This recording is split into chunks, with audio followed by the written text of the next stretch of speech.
അദ്ധ്യായം 99 അസ്സൽസല മദീനയിൽ അവതരിച്ചത്. സൽസല എന്നാൽ പ്രകമ്പനം എന്നർത്ഥം. അന്ത്യദിനത്തിലെ പ്രകമ്പനത്തെ സംബന്ധിച്ച് 1-ാം സൂക്തത്തിൽ പരാമർശിച്ചതുകൊണ്ടാണ് ഈ അദ്ധ്യായത്തിന് ഇപ്രകാരം പേർ നൽകപ്പെട്ടത്.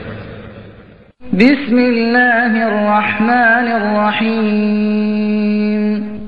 ഇദാ സുൽസിലത്തിൽ അർദു സിൽസാലഹാ. ഭൂമി പ്രകമ്പനം കൊള്ളിക്കപ്പെട്ടാൽ അതിന്റെ ഭയങ്കരമായ ആ പ്രകമ്പനം. വഅഖ്റജത്തിൽ അർദു അസ്ഖാലഹാ. ഭൂമി അതിന്റെ ഭാരങ്ങൾ പുറന്തള്ളുകയും വഖാലൽ ഇൻസാനു മാ ലഹാ.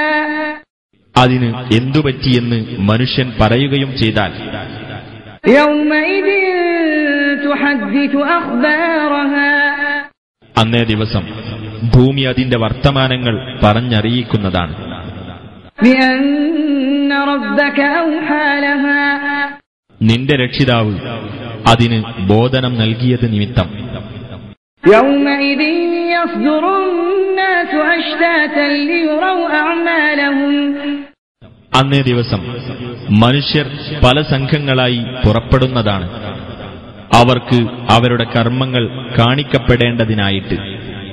ഫമൻ യഅമൽ മിസ്ഖാല ദർറത്തിൻ ഖൈറൻ യറഹ്. അപ്പോൾ ആർ ഒരു അണുവിന്റെ തൂക്കം നന്മ ചെയ്തിരുന്നുവോ അവനത് കാണും.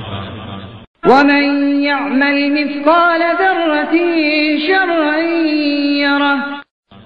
ആർ ഒരു അണുവിന്റെ തൂക്കം തിന്മ ചെയ്തിരുന്നുവോ അവൻ അതും കാണും.